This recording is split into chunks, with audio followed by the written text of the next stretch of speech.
Hey, what's up, folks? Welcome back to On Texas Football. Appreciate all you guys for joining us. I'm lifetime Longhorn Rod Babers. Pleased to be joined by fellow lifetime Longhorns, the young prodigy, C.J. Vogel, and, of course, the man, the myth, the legend, our own Bobby Burton. Got a lot of stuff we'll get into. Everybody's excited because Sark's got a media availability tomorrow. So we'll talk about, maybe what questions we'd like Sark to answer and address at the first media availability of the spring. So we'll get into that coming up. Also, I got a couple of topics I want to dive into on the show with the guys.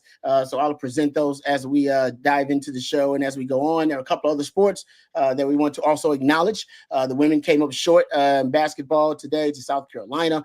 So we can talk about that a little bit. Conference play on the horizon for Texas baseball, softball. So we can get into those conversations a little bit later on. But of course, you guys drive the show. Whatever direction you guys want to go, super chats jump to the front of the line. You can interrupt the show at any time. Thank you guys for joining us wherever you're joining us from San Diego. I think we're all a little bit jealous of that. So appreciate you guys no matter where you're joining us from. Super chats, throw them out there. We'll try to address as many questions and comments as we can as the show goes on. All right, gentlemen, first and foremost, Sark's got a media availability tomorrow. We're always excited to hear from the head coach. And of course, it almost signals the start of spring football discussion. Is there anything in particular that you really want to hear Sark address? CJ, you'll be there, so you probably could just take this question first and foremost. What are you going to address first? What question do you first have for Sark for the spring media availability?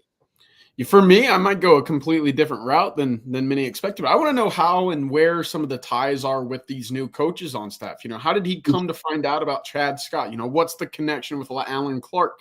Obviously, we know about Dwayne Aquina, but, it's pretty interesting whenever you see Sarkisian go about these coaching hires and not necessarily always knowing who the coach is, right? I don't think anybody really knew Kenny Baker or Chris Jackson, especially in the college world, before they were hired here at Texas. So for Sark to hear, kind of how the dots and everything came about, I'm interested in that. I think that'll be interesting, of course, to see again a peer behind the curtain for Sarkisian specifically when it comes to his coaching understanding and really his philosophy into building his staff around him. That's good. I like that. That is good. Bobby, what do you think you'll ask, or at least what would you like to hear addressed by Sark at the first media availability?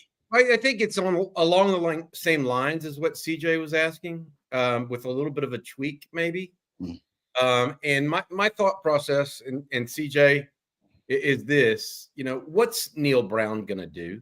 Yeah, boom. What is Dwayne Aquina's real role in this? Is he just the safeties coach? Is he what is he really doing? Is there anybody else like Alan Clark and Kenoto Hudson that we need to learn a little bit? And are they going to be doing something more specific? Because what we do know is that now that the NCAA allows this many coaches, we just don't know how everything's going to be meted out. How are they going to use Neil Brown and Dwayne Aquina, guys like that, who, yes, they coach a position, but probably oversee the secondary as a whole? I just don't know. And Sark, I think, probably has a real understanding of that, if anybody does at this point. He may still be citing some nuances of it, but that's a piece. And then the other thing is just update on any injuries. I think that injuries can go under the radar this time of year because nobody thinks about them, or who's other than Colton Vasek, who's kind of rehabilitating right now. We know Vasek had his shoulder, so who else? That kind of thing. And maybe Wisner and the running back situation and what he might do in the portal still. Is he still looking for somebody in the portal? Is he going to wait until after the spring ball to see what he has at certain positions? That sort of things. So CJ, no pressure. Just ask and ask him all of everything on everybody's mind, and I'm sure you'll get a groan from the crowd. But you and Jeff Howe will be over there tomorrow, so I'm excited to see what y'all get out of Coach Sarkisian. We'll have an update, by the way, on that. CJ and I and Jeff will kind of break in as soon as that's over to kind of go over some of those things. But to your point, Rod, it's the start. It's kind of this is where the groundwork starts being laid to, okay, now we're getting ready. We're getting in that mode. Here it comes. It will start two weeks from tomorrow, I guess. Or no, the 25th. Yeah. So for Tuesday. Yeah. When football start. No, I think the Neil Brown thing fascinates me as well, because the Neil Brown thing could be nothing at all. Like it could be just it could be nothing, or it could be something that really is impactful and could really kind of evolve, help Texas evolve offensively in some ways. We just don't really know, and we've all CJ's done a great job hypothesizing as to what could be the impact and what Sark could extract from Neil Brown and his offensive philosophy. That's because if I'm looking back at the most recent national champions, they've all brought on a coach, most of the time at the coordinator role, that has been extremely impactful and has helped them ascend. And it's usually on offense, but for Jim Harbaugh, it was on defense. Remember, it was Mentor and McDonald. It was Mentor mostly. His Mentor was the last 2 years. Then he won a national championship, I think, within 2 years of Mentor being on that staff. For LSU, it was Joe Brady. Brought him on. Boom. It was it. Chip Kelly most recently with Ohio State. Boom. That was the secret sauce. Jim Knowles before that, though, in a couple of years. But that took about 3 years for that to really start to you start to see the benefits of that acquisition. But, I mean, in Georgia, remember Georgia's Todd Monken. Remember, Todd Monken really took that offense to the next level. So not saying Sark's already, he's the OC, and of course, PK is the DC, but just in terms of what they could infuse philosophically, in terms of the ideology and how they can evolve it, which we've seen from PK and we've seen from Sark with some of the acquisitions, Gary Patterson being one of those guys as well. Paul Chryst being another one. Like I said, Neil Brown, the Neil Brown impact could be nothing at all, or it could be something that we really see dividends from Texas offensively, but we just don't really know at this point. Yeah, it will be interesting because, again, it's what we saw Nick Saban be so successful at Alabama, Sarkisian being one of those guys, and Sarkisian having pointed to Saban and Pete Carroll, another one, as his mentors in college football. I mean, it makes sense to kind of steal one of those pages. And again, you just never know who might provide a wrinkle that gets you over the hump, right? To your point, Rod, and Texas has done a great job recently of getting, kind of these coaches in between jobs or wanting to make a jump elsewhere to come in for a year and contribute. And that's the best way you can evolve as a coach. Yep. Yeah. No doubt about it. So we'll look forward to the Sark media availability tomorrow. And as Bobby mentioned, there will be a live reaction right here on Texas Football right after. So you don't want to miss that. All right, let's get to one of the super chats. We appreciate Juan. Thank you very much, Juan, for the super chat to start things off. He says, I asked this doozy of a question on the afternoon live stream, but here's a twist to the question. If Arch wasn't at Texas, would Malik Murphy be the starter this season if he had stayed? Interesting. Assuming Arch is out of it. Thoughts, gentlemen? Thoughts? It would be a battle. It wouldn't be given to Malik right now. And I'm not trying to be rude to Malik. I mean, he obviously had a decent season at Duke. Not good enough for them their NIL to want to keep him, apparently. But I thought he did a pretty good job at Duke.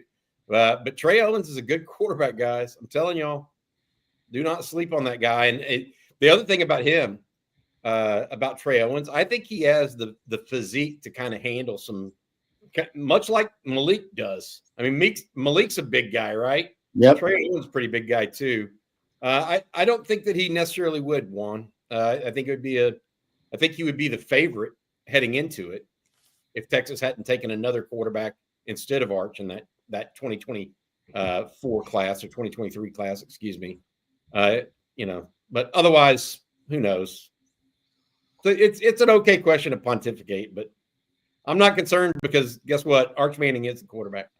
That's the great answer to that question, in my opinion. Yeah. Yeah. It's interesting because, both of them, I like Trey Owens. You guys know, before the spring game, I was telling you guys, hey, watch out. He's going to make an impression because he's got some really good raw natural traits for a quarterback. Both of them got big arms. They're not necessarily, dual threat quarterbacks, some functional mobility in there, but that's about it. That would have been a good competition, actually. I'm not gonna lie. That'd have been a good competition. Because like I said, I like what Trey Owens brings to the table. I've even said on the record, I don't think Trey Owens is going to be here to the end of his eligibility, because I think just like Malik Murphy, I think a lot of us guessed that as well. He's got too many high level traits to sit for that long, and I think he could start for a lot of programs out there. That's the case for Texas backups. That should be the case, throughout the years, that you can start for a lot of different programs. All right, thank you for the question. I do have one thing to say. If Texas doesn't get Arch Manning in that class, who do they get? Austin Novosad from Dripping Springs, maybe. Oh yeah, went to Oregon, right? Yeah. And I think he's in a little bit of a battle right now with the guy that originally went to UCLA, Dante Moore. Is that right? He's up at Oregon. So maybe they get Austin Novosad instead, and then it's Malik Murphy versus Austin Novosad and Trey Owens. Yeah. Yeah. Yes. I digress. Because Julian Sain, again, Tracy Jackson with the comment. Julian Sain was another one who was very interested in Texas before, obviously, the Arch commitment, and that he reclassified as well, I believe. So he was saying, I want to speed my timeline up. I want to get to school. I don't want to sit 1 year behind Arch Manning. That's basically the conclusion of saying in Texas's time together. But yeah, I think that's another name to that should have been in this conversation as well. Yeah, the Austin Novosad, I got a chance to see him kind of live and in person a couple of times. That dude's accuracy is freaky, man. Oh yeah, really nice touch and accuracy on the football. That was kind of his X-Man ability as a quarterback. And so it'll be interesting to see what he is at the next level. But I like him. Didn't he commit to Baylor initially or something like that? Yeah. Right. And everybody thought, man, that's a steal for Dave Aranda, and ended up upgrading, if you would, Oregon. All right, good question there, Juan. Thank you for the super chat. Really appreciate that. Before we move on, let's thank our good friends over at Rogue Shop, sponsors of our Sunday night live stream. We appreciate our friends over at Rogue Shop, and you will appreciate them as well. RogueShop.com, bringing real plant medicine back to its roots. Make sure you use that promo code. You see it right there on your screen. On Texas, that is the discount code, and you'll get a very special discount from our very special friends over at Rogue Shop. Rogue Shop has it all from oils and creams to flour and gummies and vitamins.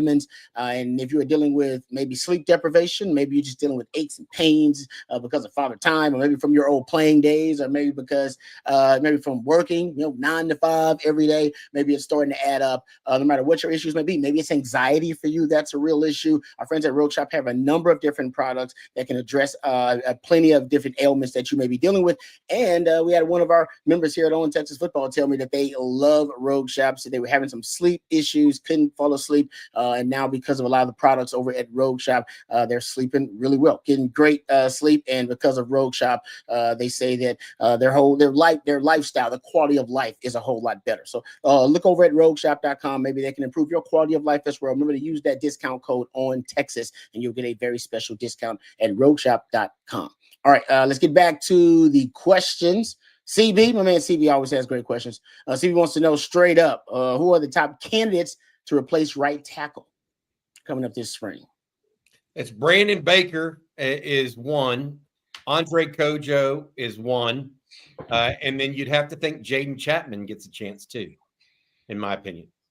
So those three, and I think it may be in that order right now, although Chapman is, I think, going to be the Swiss Army knife of this offensive line this year.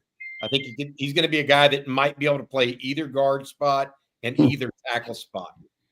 So I would put Brandon Baker, Andre Kojo, and then kind of that rotational guy in there is Jaden Chapman. Those are the top three, Chris.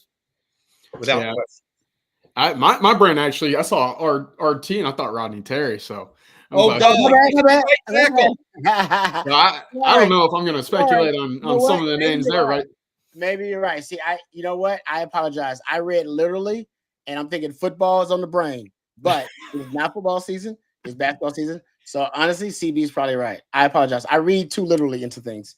I think he's talking about Rodney Terry. So my bad. I apologize. Rodney's not the only one because I read it. I'm sorry, CB. I'm thinking football. Football's on the brain. RT is all I saw. I apologize, basketball fans who are like, "Hey, what the hell is Robbie talking about?" I apologize. I said I made Bobby up for failure there. Okay, so if it is Rodney Terry, then now go ahead. My bad. I apologize. I know less about that replacement than I do the right tackle. Thank you, CB. CB threw it out. He was like, "Hey, I'll pay for it." Sorry, CB. That's all me. That's all me. That me is. I don't know. I started off with football, and that's all I think about. I got a one-track mind. That's my wife. All right, get back to it. I don't know who the top candidates are. I think we can pontificate right now, but I don't know that there's a leader in the clubhouse. I think that I will say this. I don't think Texas is going to go pay a big payout or buyout for somebody. Now, Bill Self has a $5 million buyout. That's doable. Nate Oates, I think at Alabama, has a $15 or $20 million buyout. I don't think Texas is interested in that large a buyout. Something more manageable, though. And I'm not saying putting Bill Self's name out there. It's just the parameters within which I think Texas is willing to work. They're willing to spend money on a head coach. They don't want to spend money on a head coach and pay a huge buyout, is my opinion. And based on what I've been told from behind the scenes a little bit. So if that's the case, look for guys that fit that criteria, guys that are good, proven coaches. And I will say this, Texas wants a proven basketball coach. They want a proven winner. That is A1 on the list. So if they can get a Jay Wright from the old Villanova coach to come out of retirement, if they can get, Sean Miller or somebody, any of these guys that have won before and won regularly, they're all in. They would be all in as long as it doesn't come with this enormous price tag of a buyout. So we'll see how it works. Not quite as much money at stake in basketball coaching as there is in football, because also in football you got to remember they have, football has 10 coaches right now making over $500,000 a year, in addition to the head coach. So that alone is an extra $5 million. Plus the revenue from football is astronomically higher. So, Chris, I don't know who exactly, and I don't know if CJ has some names off the top of his head, but my point is more of the parameters within which I think Chris Del Conte is going to work. Proven commodity. Yep. Yeah. Proven commodity. Proven commodity is key. Reasonable price where he doesn't have a $20 million buyout. Yeah. So now, no, I'm with you though. I agree with that. That's a good point. But proven commodity, I think it's the number one thing, because I don't know if you can take a risk on, another kind of a up and coming coach, or maybe someone that you think has all the tools and has what it takes, but hasn't proven it necessarily just yet.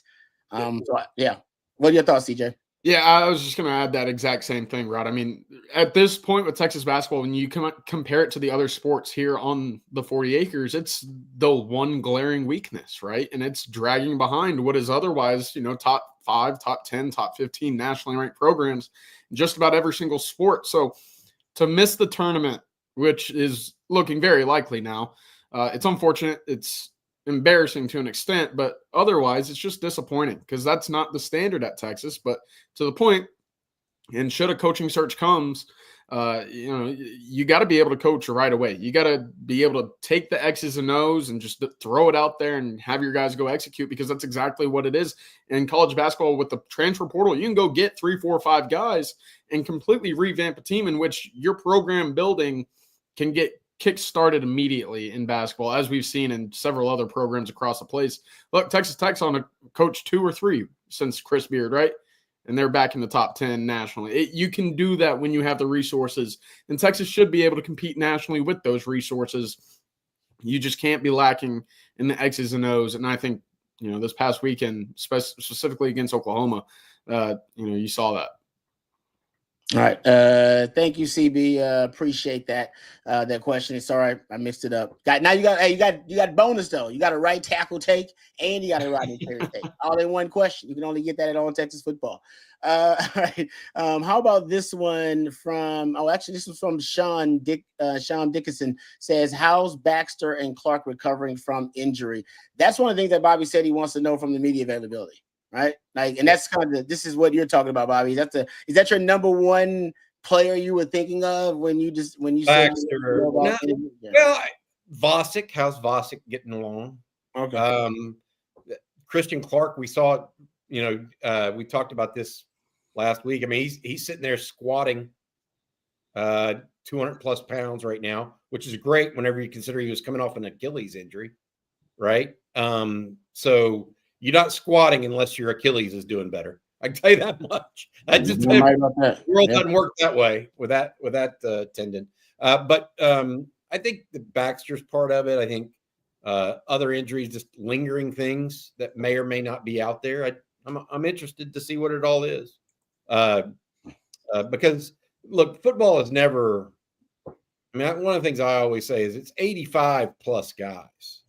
I mean, there are things happening that we just don't know about because you can't cover everybody at all the times. Mm-hmm. And so anything else going on, something that we may or may not know yet, somebody having to sit out the spring because of academics, things like that are just roster related that may or may not come out tomorrow. Yeah, I don't know. And again, I want to say this. I don't know of any academic issues right now. Just to be clear, I'm just giving you an example of what I mean. Yeah, guys changing positions. So I was experimenting with things, stuff like moving guys around, stuff like that. That's always something, that I think is interesting, compelling.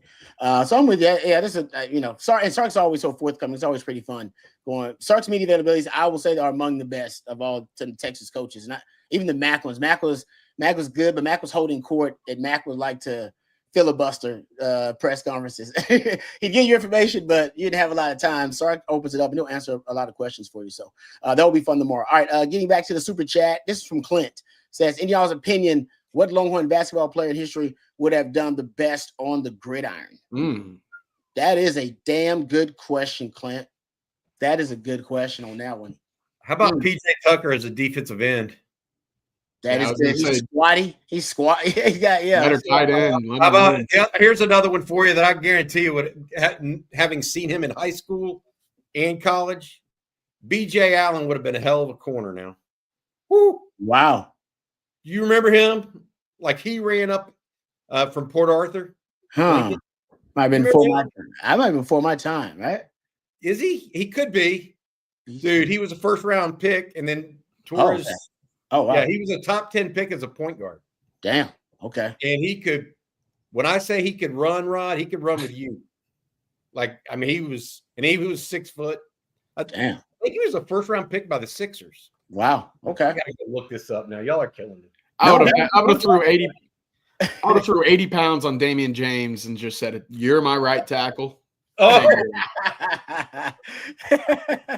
that's exactly what it would have been beautiful too.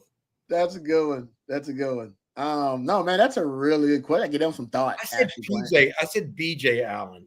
Hold on a second. Who'd you meant to say? Port Arthur Lincoln basketball. Come on, somebody help me. James Thomas. I had class. I was going to say James Thomas. He was so long. I don't know what James is going to play. I guess you can put him on the edge. He was long, man. He was a long dude. The late shot I thought Damian James would have been a great tight end. Ooh, that's good. DJ Augustine was a tough little dude. Make him play quarterback or safety. Man, that's not bad, though. Tyler, I think is his name, guys. What was it? BJ Tyler. Okay. Let me see if y'all got. He ended up. I think he was a first round pick, and the reason he didn't make it long term, he got injured and he left ice on his ankle or his foot too long. No, he ended up getting drop foot from it. Oh, the nerves never replaced. Oh man, that's horrible. Yeah. That's horrible. Tremendous. When I tell y'all this, and he was before your time, by the way. He's more my age. Okay. But 6'1", just unbelievable fast. This 20th overall in the draft by the Sixers. 95. It's a hell of a world. Yeah, that's a legit right there. As a point, I mean, he was fast with the basketball rod. Woo. Could run. Yes. Yeah. And had changed direction, hops, all those things. The full package. I don't want to say he was built like a big corner too. There you go. Yeah. You know what I mean? Like a Legion of Boom guys. Long arms. Yeah. Well, one other one I was going to throw out is Avery Bradley as a lengthier corner. Yeah. One of the premier lockdown defenders in the NBA for a good time. So I noticed a lot of on that. I agree with you on that one. I know y'all throwing out a lot of defensive backs, so that crossover, man, athleticism at the DB position. Oh, yeah. Throwing it out there, y'all. He would have been his own guy, Rod. He would have been his own guy. Oh yeah, man. Hey, long rangy. I mean, you could take up a lot of space. No doubt. I like that. All right, good stuff there, guys. Oh, you know what? So we're talking about athletes. Might as well get Doug's question. I think it's pretty good. He said, "Would Texas recruit a Travis Hunter type of player, a two-way player on offense and defense?" They recruit a lot of these players. They just end up, deciding to, or at least Texas ends up putting them on just on one side of the ball. They recruit a lot of guys that play both ways, though. I noticed that just watching film, right? In high school. Yeah, 100%. Again, Travis Hunter for this past season, you don't see that too often, right? There's probably one or two guys a year that kind of makes the national headlines for playing both ways. And even then, it's not the 900 snaps that Travis Hunter was playing on each side. Miles Jack is probably one of the more notable names that came to mind. And look, he was doing that running back and linebacker at UCLA, and I don't think anybody put him in that conversation. So it's hard to find a Travis Hunter. Again, you get to college and you're specialized from day one at a specific position for the next 4 years. You rarely change. So could it happen? Yeah, I wouldn't put it completely out of the picture. But, hey, special situation with Dion being the head coach, Travis Hunter being that five-star guy to follow him. It's not a common thing, that's for sure. I have no problem with what he did with Travis Hunter because the dude's a baller. I mean, here's what I would say to you, CJ, and you said it happens once every couple of years or whatever. It happens about once a decade. Yeah. Because that's how good Travis Hunter really is, in my opinion. I mean, like I know, Rod, you like Dion. I'm not a big Dion fan as a coach. I think I could take or leave him. It doesn't matter. My point, though, is Travis Hunter, I'd take all day.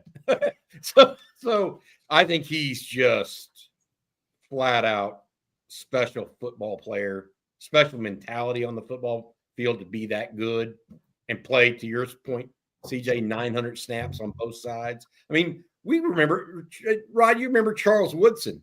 Oh, yeah. For being a punt returner. And he'd do 5 to 10 plays a game as a receiver. Yeah. Not start, not catch 100 balls or 60 balls, nothing like this. And so I would say it happens less than. So does Texas recruit guys that play both ways? Yes. Do those guys actually exist? No, I think they're unicorns. That's what I think. And 1,552 snaps. I have a hard time believing somebody's going to take Abdul Carter over Travis Hunter, by the way. Really? Oh, God, yeah. I mean, I like Abdul Carter a lot. I just have a hard time believing anybody's going to. It makes so much sense. It's just to me, I'm kind of with you, Bob, because it's a margin for error thing. I'm like, listen, there's a good chance some of y'all gonna screw these picks up anyway. I'm gonna take the guy that's gonna give me 2 chances to get it right. I'm put him on offense. I'm like, he work out. Like, put him on defense. He works out there. And if he play corner, he can play safety. It's just I got more margin for error. I'll take that guy. So I'm with you, Bobby. I think right now it's a no-brainer for me. I'll take that dude all day because I know I'm gonna get better with him. I may not even know where. And he, you know what? I might let him play both ways. Not like he did in college. I'm talking about kind of like you said with Charles Woodson. Put him on defense, and then, hey, let's sprinkle him in. Let's give him a package on offense for certain stuff. But that's about it. And, yeah, I'd draft him, no question. I'm with you, buddy. Talk about the NFL draft, okay? Of all the players in the draft, who do you think is most likely? The guy that's most likely to be in the NFL Hall of Fame in 15 years. Damn. To me, it's Travis Hunter. Like Abdul Carter, really good player. Ooh. Is he special? I don't know. Mm. I think he's really good. Do I think he's special? No. I don't think Cam Ward or Shadur Sanders are special. Now they play a different position though. Yeah. But maybe I'm wrong. I mean, look, but when y'all bring up that guy's name, my immediate thought is bad dude, man. Yeah. I've got a little bit of a football man crush on him because he does remind me a little bit of Charles Woodson. I mentioned that name, and the reason he reminds me of him is Charles Woodson had all of those things, and then he was just a whale of a football player too. Yep. I mean, he was. Yeah, no matter where you put him. He was just all of those things, and he was a football player. That's what Travis. That's so. Unless you think there's a Peyton Manning in this draft, like there was at Charles Woodson. You think the San Diego Chargers would have preferred to take Charles Woodson in retrospect than Ryan Leaf? Yeah. No, your point. I remember that conversation. That's crazy. That was a debate back in the day. Yeah, I remember that. Okay, to this point about elite athletes, so we're having this conversation because I think this question here is we had a comment about Michael Terry, and I want to get to that. And then the Jonah Williams conversation. Syracuse, someone says, is Jonah Williams going to play this year, football or baseball? These are the type of athletes we're talking about. I mean, these are like exceptional, elite, and unique athletes like Michael Terry. We had our position previews. I think we talked about Michael Terry on 3 of them on offense. We talked about him at wide receiver, tight end, and talked about him at running back, right? Jonah Williams is a guy talking about playing multiple sports. We actually I ran to John Bianco this past weekend, and I need to text John Bianco because I meant to ask him, hey, do you guys have a master list of all the multi-sport athletes in Texas history? Because we need to start keeping track of it. You know what I mean? Because people are asking, like, hey, who's the greatest multi-sport athlete? I'm like, I don't actually know. We probably should try to rank that. So I'm actually going to try to reach out to him and see if some, because I know Bill Little used to probably keep up with that. That's the late, great Bill Little. Bill Little's no longer with us. So usually you would hit up Bill Little. He'd hit you back with a master list of that kind of stuff. So I know somebody around there's got it. But my point is, getting back to the conversation, is going to start, because the Jonah Williams one is different, but the Michael Terry thing, that to me, it's a similar conversation about Travis Hunter. Now, Travis Hunter's playing both sides of the ball, but is Michael Terry going to be isolated and specialized to one position, or is Sark really going to use him as kind of a muse creatively and decide, no, I'm gonna let him, and I think a lot of it will be up to him and what he can learn and what he can grasp and capacity that he has and how quickly he can learn different positions. But will Sark be open to that? Or will Sark say, nah, he's a tight end, or no, he's this? To me, that will also, I think, kind of play into the role of it's not Travis Hunter conversation, but is Sark open to those types of athletes influencing his creativity? One can hope, right? Because that's the evolution of Steve Sarkisian as a coach, to find ways to maximize the talent, to bring out the most of them when they're on the field. But Terry specifically, Rod, and I put this up on Texas Football about a week ago, there was some conversations before Tashard Choice departed for the Detroit Lions that he was trying to get some time with Terry in the running back room before he left. He's sitting there kind of pulling on that tug of war rope saying, no, he's coming to me a little bit. So, of course, he started his Texas career whenever he arrived for the bowl practices as a wide receiver. He was a scout team wide receiver. He's been at wide receiver since. But still, to your point, Rod, we've talked about him several times at kind of a sniffer, tight end, flex option, what he can do as a running back as well. He's just a guy that you're going to be able to move around. And I'm trying to imagine conversations in a defensive coordinating room, or when you're watching tape on the Texas Longhorns in 2 or 3 years, maybe next year. And you see Michael Terry running around and whatever number he is, Rod, and it's just always find where number 4 is, right? Mm-hmm. Wherever 4 is on the field, and again, just picked a random number, but wherever he is, you have to be aware because of his skill set, his athleticism, what he can do. He's not going to be the common tight end. He's not going to be the common running back, but you could throw him in all of those situations and make life pretty darn difficult for an opposing nickel, linebacker, safety. And that's the glory of what we're hoping and expecting to be, kind of that career and time of Michael Terry here in Austin. Yep. Agreed. Yeah. I like that. Like I said, I would be open to him if he's, like I said, it depends on the developmental rate, right, that he's on, and if he can learn the different positions. But if he can, if I'm sorry, I would be open to making him a movable chess piece. Yeah. Moving him around. But his body will also, I think, have a lot to do with that. We don't know where his body's going, right? And where Torrey Becton, how much weight, how much armor they're going to put on him, and where they're going to put it at. Does he maintain the speed? As they add some weight on him and that kind of stuff? Can he still separate? We'll have to see. And you know what? I know the defense side of the ball, to Syracuse Horns' point, I want to ask you guys about that. I think on defense, Jonah Williams could be that kind of guy on defense for them because of his size. Like, I think he's a guy you should be kind of moving around and maybe have him as sometimes a middle field safety, have him sometimes at linebacker depth, moving that guy around, that inverted defender in that 3 high safety look. I think you can do a lot of freaky things with him. Is there a plan for him in terms of football and baseball? Like, yeah, he's with the baseball team right now. He's not going to participate in full-on spring practice with Texas, Rod. Okay. So we're being told he's going to stick with the baseball team, but he will be meeting with the coaches and the coaching staff, the football coaching staff, when he has time. Okay. And baseball isn't. Hey, going back to best. Don't forget, in that conversation with Michael Terry, you could say Michael Terry or Nick Townsend. Yeah. So it's not even. Oh yeah. Your point about multi-faceted players that Sark is signing. I would put Nick Townsend in that category too. And Nick Townsend, of all those guys, is actually one that I think may be more offense or defense. I mean, I think he could make it on both. I really think he's the guy that can be an outside rush guy or a tight end. We'll see. Going back to the discussion about multi-sport athletes at Texas, and this came up quite a bit about a year ago now. And we were talking, I guess it was me and Jerry, we're talking about great athletes at the University of Texas, et cetera. There's been guys like Marquise Goodwin who medaled in the Olympics in the long jump, right?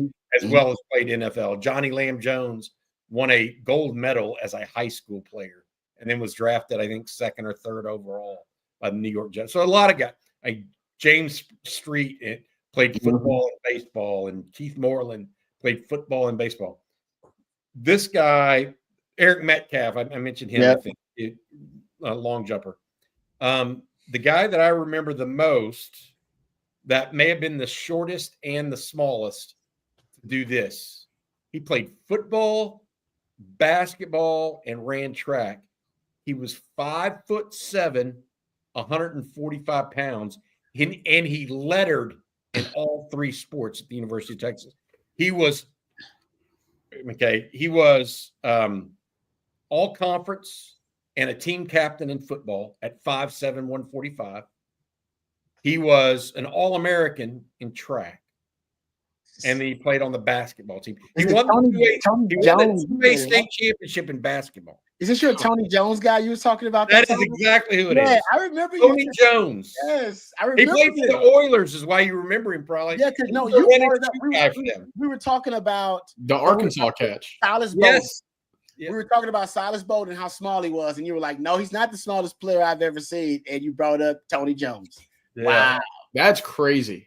Dang. Yes, the guy that you point to as one of the better athletes is 5'7", 145. Good Lord, that's wow. Could he dunk? Oh yeah. Oh yeah. That's like Spud Webb, dude. That's like Spud Webb. I mean, that dude. Yeah. That's crazy. He only has to lift 145 pounds off the ground too now. That's got to be some help. Gosh. That's hard to beat. I mean, if you're talking about greatest multi-sport athletes, I mean, football, basketball, and you'll be in that conversation. Wow. That's the only 3-sport athlete I think that I recall, and I think he finished his career at Texas in 1990. That's something. Anybody's done the football basketball combo. That's crazy. Yeah. That's freaky stuff. I can't. Maybe I'm wrong here, but I can't ever see that happening again. No. Not at 5'7", 145. Well, not just that, but a 3-sport guy, you rarely see a 2-sport guy, right? You don't see basketball, football anymore. We're seeing Jonah Williams, right? But look, adding a 3rd sport to that that's insane. Yeah. He held here's the other thing. Jones ran the 200-meter, Rod, What do you think? A guy ran the 200-meter. He held the school record for 32 years in the 200-meter. In the 200 at Texas? At Texas. School record. 20.28. I was going to say low 20s. Wow. Dang. 5'7". At 5'7", he's not even – no stride. He's got no stride. Just all fast feet. Just springs. That's got a little cartoonish. People, go look where Grapeland, Texas is, guys, because that's the town that produced Tony Jones. That's amazing. That's a nice little trivia nugget right there. All right, good stuff, guys. Let's get back to it. How about this super chat from Justin? He says, what went wrong with Hudson Card? And would have wide receiver been a better option for him in college? One day closer to springing ball. Hey, you're damn right about that, Justin. Thank you for the super chat. We appreciate it. Hudson Card, what went wrong? Oh, man. Yeah, that's a good question. I didn't watch him much at Purdue, so I wish I'd have watched him more when he went to Purdue to see how he did when he, because he started at quarterback for them, right? For 1 season or two, three, right? 2 years, but he lost his job midway through the last year. Oh, okay. All right. There you go. Yeah. I think that Hudson Card just wasn't – he was just a guy that got thrust into a difficult situation at Texas and tried to get him to start too soon. No offense to Hudson Card and his friends or family, et cetera. I think he's a good player, but I don't think he's an NFL quarterback. And so I don't know that anything quote unquote happened to him other than the competition level just got raised and he's not there. Mm-hmm. And I don't know that he would have been a better wide receiver, by the way, because I don't know that his body's built that way. Yeah, he didn't I agree. That way. Could be wrong. Good athlete overall. Yeah. Not necessarily an elite quarterback. No, I agree. And again, for as often as he was kind of nicked up and dinged as a quarterback, I can't imagine, more of those hits at wide receiver if he was ever coming across the middle would have been good for his body either. So I'm with you. Again, this speeding up of his development early, I don't think did him a whole lot of favors in the long run, but what can you do? Yep. Thank you for the question, Justin. We appreciate the super chat there as well. Lock-in Horn says, how about this one? Which team do you think was/will be best equipped to win national championship? Last year's, this year's, or next year's? Thank you for that question, Lock-in Horns. This is actually we brought this up. We were talking about, I believe it was Jim Nagy put that tweet out there. Remember this, CJ? We put that tweet out there about the last 5 national champions and how they all, I believe, the last 5 national champions also had the most players drafted. You're right. The year they won the national championship, since LSU, I believe that's been the case. And I remember I asked you the question. I was like, do you think Texas will next year either break that trend? Because I don't see Texas have the most players drafted next year because they're kind of a younger team. Or, do you see Texas maybe in 2 years being that team projecting to have the most players drafted and also win a national title, like how they align with that? But to Lock-in Horns' question, what are your thoughts, CJ? Yeah, well, that 26 Texas team, not to look too far ahead, I think that 2026 team could be really gnarly when you start looking at some of that talent that's developing now. But I think the 24 team was probably the best of the 3, and I'm including 25 in this. So am I expecting Texas to be better next year? Not necessarily, not yet. Texas could still go out and add a couple pieces out of the portal that would get them back into that conversation. We'll see what they do, but look, you just sent 14 guys to Indianapolis for the combine. You look, I don't know what the weak area of the team was last year when you go position by position. You could argue running back, but hey, you're sending a guy to the draft and you had a 1,000-yard rusher as another guy. Offensive line, you were very experienced. You had a lot of veteran bodies there. You're going to have 2 receivers drafted again with the freshman phenom and DeAndre Moore, who took over a large role for that passing attack too. I thought this past team, 2024, was the best Texas team that we've seen since those 08, 09, maybe to the 05 team. Again, y'all are better versed in, the history of Texas football, but there was so much talent everywhere on the field. And look at the team that they lost to, sent the most players to the draft, right? They're sending the most guys to the combine. They had the most talent in my eyes. So unfortunate, but that's the conversation. I thought 2024 was the best of 23 and what will be 25. I definitely think this past year of the three teams that you're talking about, 23, 24, and 25, had the best group. But I would challenge what 26 might look like. Yeah. Mm-hmm. So when you're talking about next year's, I'm thinking already to 26 being next year beyond 25. Yeah. You give me a 2-year Arch Manning as a second-year full starter, Ryan Wingo as a junior, Colin Simmons as a junior. Those are some game changers, guys. So I actually probably would go with 26. Will probably be Texas's best chance to win a national championship in the next group of years, because you'll also have this number 1 recruiting class that'll be full sophomores. Mm-hmm. They're starting to come of age. You already got the juniors that are there. Now you're going to lose guys like Anthony Hill's going to go early, probably. Manny Muhammad probably going to leave early. Maybe Jelani McDonald. Maybe Trevor Gooseby. So you are going to lose people. But Texas is starting to stack. But key positions, you're going to have Wingo. Theoretically, Wingo. You'll have Arch Manning. You'll have Colin Simmons. All three of those guys will be in the top 5 at their position in college football. In my opinion, that year, right? I mean, yep. So if that's the case, that's very rare. So I'm just thinking of a junior year Colin Simmons, and it blows your mind. I mean, for as good as he was this past year as a true freshman, I mean, it's one of those guys. I had this conversation actually yesterday with someone that was keeping up with Texas baseball, saying, third baseman's pretty darn good. When's he draft eligible? Is he gone after this year? And I said, actually, Adrian Rodriguez is going to be around for 2 more years after this year. It got me back thinking to what this past freshman group was doing on the field, Ryan Wingo included, Bobby. So, yeah, it's going to be a lot of fun. I don't know what 25 is going to look like.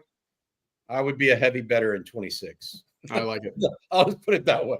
Yeah, if you're looking at those 4 years, 23, 24, 25, and 26, I like where CJ went. I think this past season, 24. Over 25. Yep. Yeah, over 25. And then if I had to predict, I'd say 26 would be the year that I'd bet you get over the top, you get over the hump. And honestly, guys, that it aligns a little bit or tracks a little bit with what we've seen recently in college football with Michigan and Ohio State. Like and Kirby. And Kirby too, right? You get close, you're close, and then finally a few moves, they put you over the top, or a class puts you over the top, or a quarterback puts you over the top. And it feels like that is the case for Texas. Not saying they can't do it this year. They could surprise. Who knows? But a lot of youth in some key areas too. That's a good question, Locking Horns. Thank you for that. That was good. And speaking of, I saw a list from College Football Network. They were ranking the top 100 players returning to college football for the 2025 season. They got Colin Simmons number 4 overall. Wow. As the 4th, best player in college football returning. Number 1 on their list, you guys probably get Jeremiah Smith. Number 2 on this list was Dylan Stewart, the edge from South Carolina. 3 is Caleb Downs. 4 is Colin Simmons, I mentioned, and 5 is Ryan Williams. So how many of those guys are true sophomores this year? That's crazy.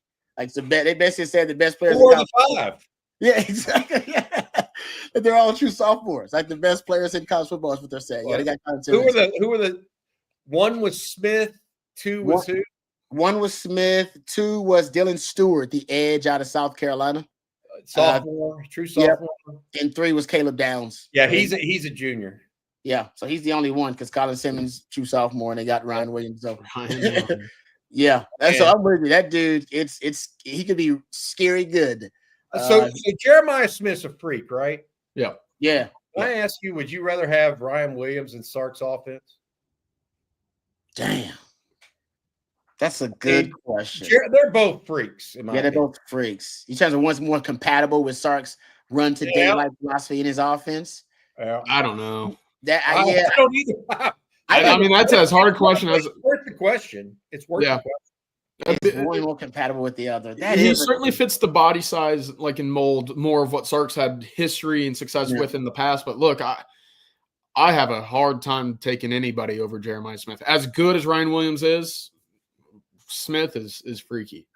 And Sark is taking some bigger guys. We talked about it. His receivers are getting bigger. I don't know if they're Jeremiah Smith kind of bigger, but they're getting a little bit bigger. But basically, we're talking about arguing over Scarlett Johansson and Natalie Portman, who's I mean, just a coin toss at that point.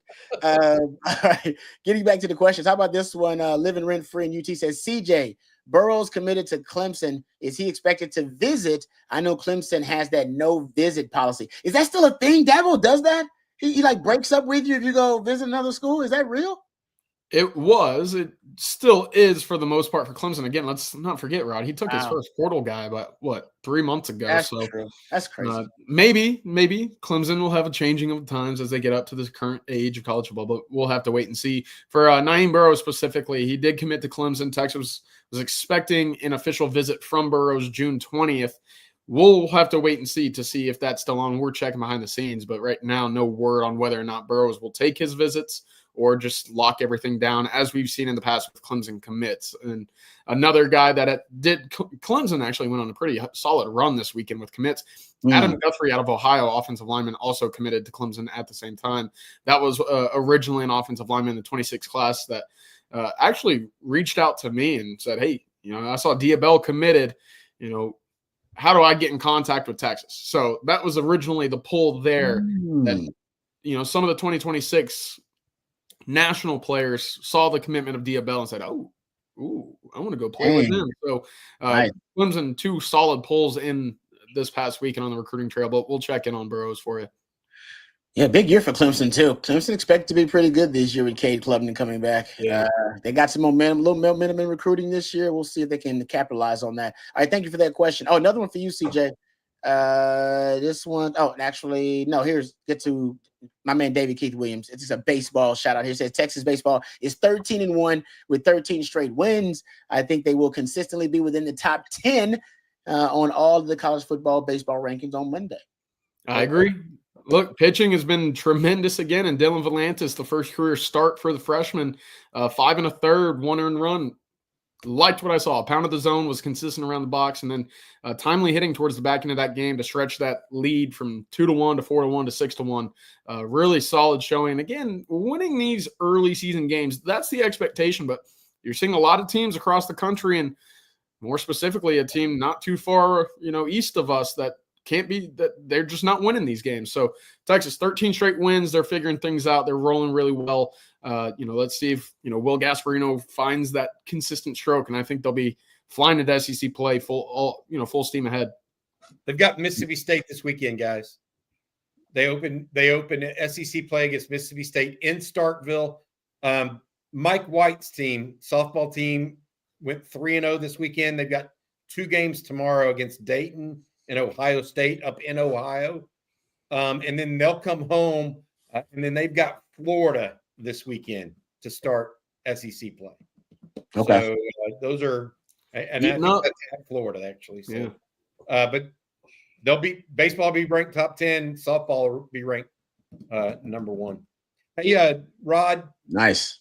Excuse me if I can go back on something real quick. We were talking early in this episode about who would be the starter, Malik Murphy or Trey Owens, right? Oh, yes. But if Arch hadn't have gotten been a part of that recruiting class, this is very interesting to me. Texas has been a tremendous producer of elite quarterbacks, and I'm talking about the state. Oh, yes, no doubt. For 2 decades now. Almost. Yep. Do you realize that in the 2023 class, there were only 2 quarterbacks in the state of Texas among the top 100 recruits in the state? And frankly, I don't think they got it wrong. Jackson Arnold was probably overranked, but he was he still would have been a top 100 player most likely. And then Austin Novosad. Yeah, so I don't know who Texas would have leaned on or went to. Well, CJ's mentioning Julian Sayin and some other guys that could have gone from out of state, but in state there wasn't a fallback unless it was Austin Novosad, because Arnold had already made his decision before Manning did, I think. Have we seen? Now you got me curious, because you're right about it. I mean, Texas has been the quarterback mecca, basically. Yep. For the last 2 decades. They've led all of the country in quarterbacks playing at the Power 5 level, the FBS level, and the NFL. Usually, I haven't kept up with it, but that's been the case in the NFL too. Is that slowed down in recent years? Has it slowed? I haven't. I just noticed this 2023 class. Okay. But I mean, you could look at the NFL draft right now and tell me who's a Texas native that's in it other than Quinn Ewers. Is there anybody else? K's not in it yet. He's going to be up. That's a good question. Maybe That is a good question. I got to go back and do some research on that. That's a good one. In this upcoming draft, Shador. Oh yeah, there you go. And Cam Ward. Cam Ward's from West Columbia. That's true. That's crazy. But they were under recruited, right? They weren't like highly recruited guys. So they weren't. Shador was very under recruited because he was a known commodity, yet under recruited. Yeah. Cam Ward was off the charts under recruited. That was incarnate word to Wazoo to Miami. So yeah. Well, interesting. He attempted a total of 70 passes his entire season. So still producing high-level quarterbacks, just not necessarily been ranked necessarily. Yeah. Yeah. Jalen Milroe, Quinn Ewers, 2 others. So yeah, it's going to be well represented. So I don't think it's a trend. I don't think it's a negative trend. Maybe just 2023. It's an outlier. Bobby, I went back and looked at some of the 2023 names. Thank goodness for Arch Manning, right? Because to the point, that was not a great class. Mm-mm. That's what I'm getting at. Yeah. But it's not a trend. It's not a downward trend, not when you have all those guys. No, it is. That's it's interesting though. All right, good stuff there, guys. How about this one? Since we're talking about quarterbacks, this comes from Retired Working Man. Says, so y'all think Lacey is going to be better than Owens? No, I don't. I mean, I think they're both going to be really good. So I think it's too soon to say Lacey's going to be better than Owens. Although, to some level, people think that Lacey's got a little something special to him too. I think what Rod was saying earlier when you said, I just don't know how he's going to finish his career at Texas. Yeah. You weren't talking about him getting beat out by KJ Lacey. It was how long is Arch Manning going to stay? And Trey Owens be willing to wait. Exactly. And before he decides, say, I want to transfer and that kind of thing. So, all right. Good stuff there, guys. How about this one? And I don't know if there is any portal news, but how about this one from Syracuse? When does a portal window start and end, since teams have different spring practice windows? That could be interesting. What is it? A week towards the back half of April. I don't have the date written down right now, but it's towards the back end of April, probably right around the time that the Texas Fan Fest game is, right after that. So I'll try. Perfect spacing on it right now. I don't have it written down in front of me. It's so for Texas, it lines up perfectly. Is what you're saying, though. Yeah, for Texas, it's like the end of spring, right there, bumping up against it for the guys who decide that they may want to transfer.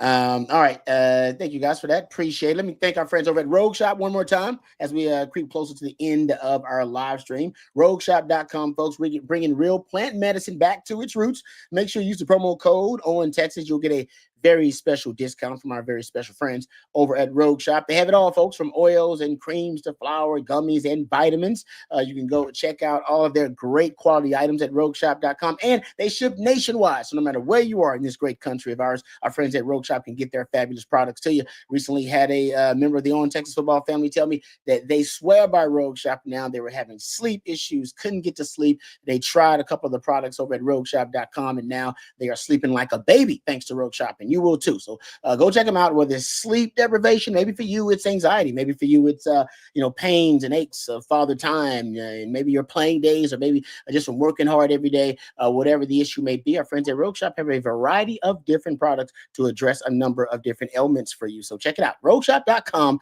and use that special discount code OWEN Texas for my friends at Rogue Shop. Thank you very much for being sponsors of OWEN Texas football and being a part of the OWEN Texas football family. All right, let's get to actually, I have a question for you guys. It's a random question. Somebody asked me the other day that ended up kind of sparking at least a little bit of an interesting conversation between us. It was a Longhorn fan, and they basically wanted to know in as few words as possible, can you predict what the identity will be for Texas on offense and defense? And they said, go back last season, all right, and do it for last season to try to prepare you to accurately do it for the 2025 team. So I did this. I participated in this exercise.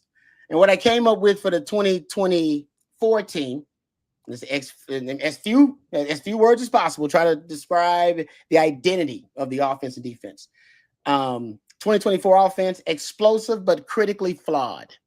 Nope. Led the country in explosive plays, but red zone offense, third quarter offense, third quarter woes, turnovers, just critically flawed, but explosive. I mean, that was 2024 for you? That was my 2024 offense. Explosive, but critically flawed. The defense for 2024, stingy, opportunistic, and disruptive, because they top 10 in fewest explosive plays allowed. They were top 5, I think, in takeaways. They were top 10 in sacks and tackles for loss. Disruptive, stingy, opportunistic. So I tried to do it in 3. I got 4 on offense and 3 on defense. And I even went back to 2023. I thought it was so much fun. So I went back to 2023. I think 2023 offense, they were clutch. Remember how clutch they were? They were clutch, like in critical moments down the stretch. So ECU. Yeah, they were just a clutch team.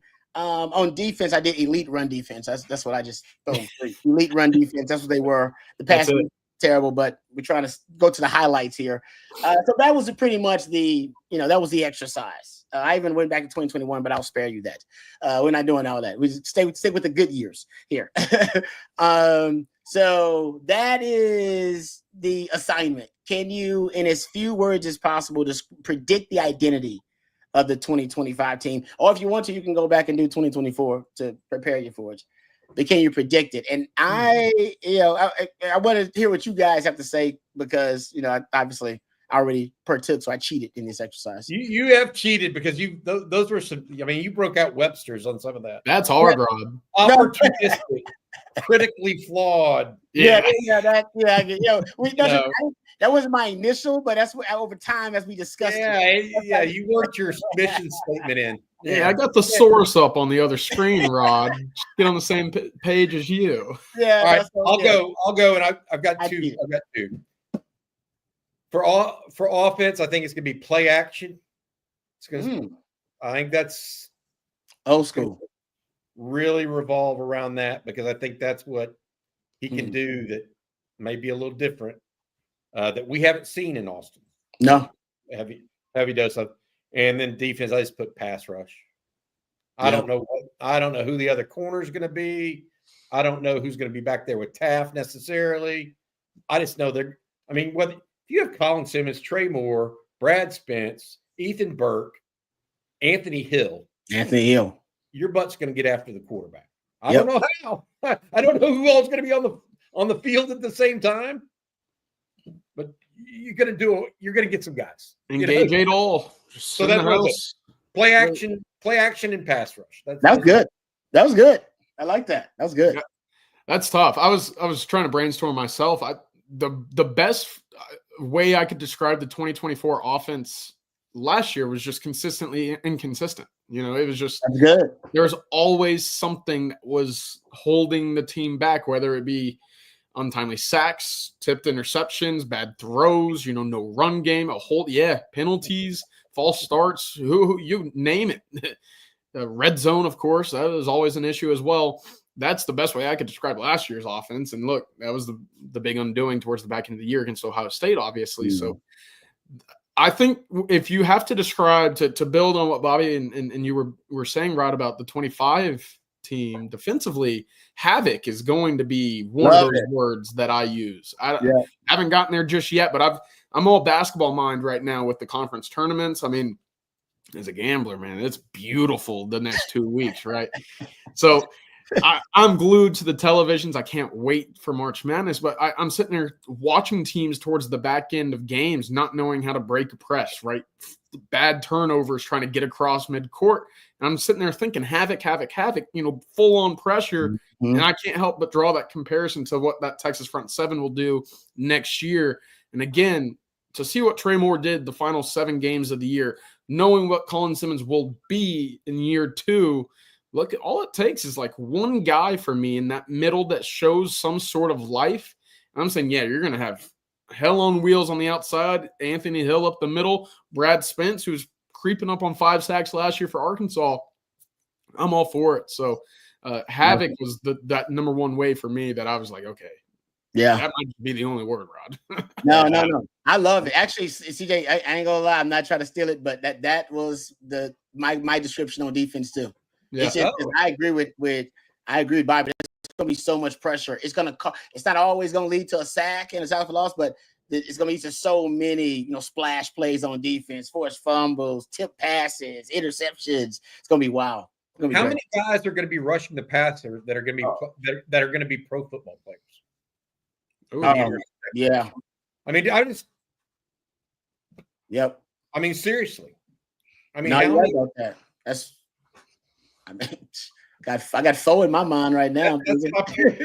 I mean, that's my point. And now, is Colin Simmons a reasonable approximation of Jalen Walker or Michael Williams? I kind of think he is. So just putting that out there. I don't know that they're going to – the question I have is can they – it's not so much what the offense looks like or what the defense looks like. It's whether or not they gel. This team this year gelled together really, really well. And won some tight games. Holding off Vanderbilt at the end after Vanderbilt had beaten Alabama the week before. Take Jaden Blue going for 75 against Clemson after Clemson had cut it to 1 school. Going to Arkansas when Arkansas was on that was a good win. Kind of just win 2-score win there. The team gelled. I mean, now they were consistently inconsistent on offense, to ZJ's point, but we could talk about offense and D. I wonder, like, if I were to use a one word for the entire last season, 2024, is they gelled together as a team. I wonder what's going to happen in 2025. Yeah, because I think individually we can see it, but how does it all get mixed together and what comes about from it? Yep, and just like last year, you could sell Sark. He would oftentimes change or he would evolve his play calling because he figured out, my defense is how I'm going to win.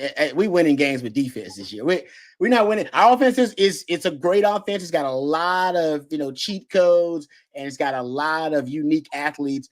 But in terms of what's our best asset as a team, it's no doubt our defense was our best asset. So I think he coached to that. By the way, that was smart. That coach to your strength. Yeah, even like Kentucky, he said, we're not going to even throw the ball anymore. We got a 2-score lead. Quinn dropped back and fumbled, and there's no way I'm losing this game. Y'all go. We're going to run the clock out. Period. And I'm not saying that he did anything wrong. They were 13-3. That's what It's like that's why the meshing of it together is what ultimately matters. And I actually applaud Sark a little bit on that. It's like CJ, and I know we're running over a little bit here. One of the worst play calls for Sark of the year. CJ brought this up. The deep ball against Arizona State when you didn't need it that led to the interception. I remember that. I mean, everybody else will say, the toss on the 2-yard line or 1 yard line. And I get it. You were trying something there at least. What you tried with that deep ball over the middle with Quinn against Arizona State made no sense. I don't think that was defensible. Not given what you needed to do, and that we're nursing a 7-point lead. That's fair. So still room to grow. I can't sit here and say, I didn't like Sark's play. I loved how he called the fourth quarter against A&M after they had the pick six. Yep. Put the ball in harm's way ever again. Yeah. 7-minute drive against Arkansas. Yeah, that was a good one. I don't have any problem with that, bud. Just go win. There's a value in style points, but 13-3 in national semifinals. It's let's get back there every year and then go from there. See if we don't knock on that door. Yeah. I like that. All right. Actually, how about this one? Last question from Ivory Martin here. He said, "Do y'all think Sark's playbook is so much that he even doesn't know what he should call at times, like he's overthinking?" I don't think that's the case. I think with Sark at times he understands the limitations of certain players on offense. Like even with Quinn in the running game, we talked about that. I think he understands sometimes there are limitations. Like, okay, how about this? Short yardage, right? How oftentimes this year in short yardage, and we know Texas is bad in short yardage, big humans, but bad in short yardage situations. How often the times did he call a reverse on a short yardage situation? He did it twice in critical games. Against Georgia, he did it on a 4th and 2. He did it on like a 3rd and 2 against Arizona State, Gonzalez Bowden. Even the toss against obviously the toss against Ohio State. Those things, I think he understands the limitations. He's like, man, we can't play bully ball. That's not what we do. So I need to find a schematic advantage in these types of critical situations, because he knows we're going to fall short in this critical situation. If I just go, hey, mano a mano, my guy's better than your guy. Not in this situation. In some situations, yes, but not in that situation. So I just think there are times where he's trying to coach around certain certain limitations, I should say. Yeah. Offensively. Which is fair. And again, that's kind of, with as much turnover as Texas is having for 25, there's reasonable optimism, I think, with some of the personnel and skill sets on that offensive line that there would be an increased push for next year, Rod. So maybe that will just be a one-year thing because of the personnel you had. I'm just trying to optimistically think about, that guard combo plus center, having bigger bodies with, more of a push of a DJ and NATO and Cole Hudson, who was a triple option guy in high school. It certainly could be a greater strength next year, despite the lack of experience, but we'll have to wait and see. But yeah, I totally agree that there were times where he was saying, hey, we got some potholes in this road. We're going completely around it. Right. Exactly. Hey, what you're talking about, that's exactly, it's the play action, dude. Just telling you, if they have bigger guys in front, that's what Florida did so effectively with DJ Lagway. And one of the reasons that's hard as hell to you get safeties coming up, screaming to support the run, and all of a sudden you can talk. Rod knows that. Yeah. You ain't got no safety help. That's hard, bro. Old school play action. When you turn your back on the. That's exactly. Yeah. That's exactly that. And DJ Lagway is so good. I want to say this. Colt Monroe's back. He's back. Hey, I want to say this about Sark sometimes not knowing what to call and overthinking things. I think the answer is yes.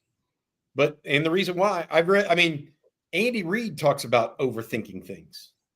Bill Walsh, I read his book when he overthought. He said he used to overthink things. It's like the prisoner's dilemma. You're gonna overthink things because you're so in your head sometimes. So yeah, I think it happens. I don't think he has too many plays to pull from or anything like that. I just think you're searching for the perfect play, and sometimes you do overthink it. It's not just A plus B equals C. It's more difficult than that. Before we get out of here, I want to add one thing more, guys. I was mentioning the parameters for a basketball coach early on, and I said not a huge buyout. Like what is quantified as huge? Less than 10 million, 8 to 8 and below, probably. Okay. A proven winner, offensive oriented. I didn't mention, and I think that might be the other piece of the puzzle that I didn't mention. Now, it doesn't mean it has to be, but I think that would be the preferred piece of it. Yeah, because you can at least get people to come out and watch you if you're an offensive team. Even if you're struggling a little bit to win games, the product, it's about Sark's product. And he, by the way, he talks about how it matters to him that it is an appealing offense to recruits and to fans. I think that's a good point there, Bobby. All right, good stuff, guys. Appreciate you guys joining us. Sorry, we went a little bit over there, but we're having great conversations. Thank you guys for all the super chats. Really appreciate that. Thank you to Matthew behind the scenes. He's the real MVP. We appreciate Rogue Shop as well, rogueshop.com. Use that discount code on Texas. You got tomorrow Coffee and Football. So if you missed any of your questions or comments, we apologize for that. Direct them to the guys at Coffee and Football. They'll be more than happy to address them. Or you can save them for CJ, myself, and Coach Shipley. We'll have the winning drive tomorrow. That'll be around 3:15. And don't forget, right after Sark's media availability, they're going to have a live reaction right here on Texas Football for Sark's media availability. So we got you covered here, guys. So for Matthew and for CJ and for Bobby, I'm Lifetime Longhorn Rod Babers. Hook 'em horns. Okay.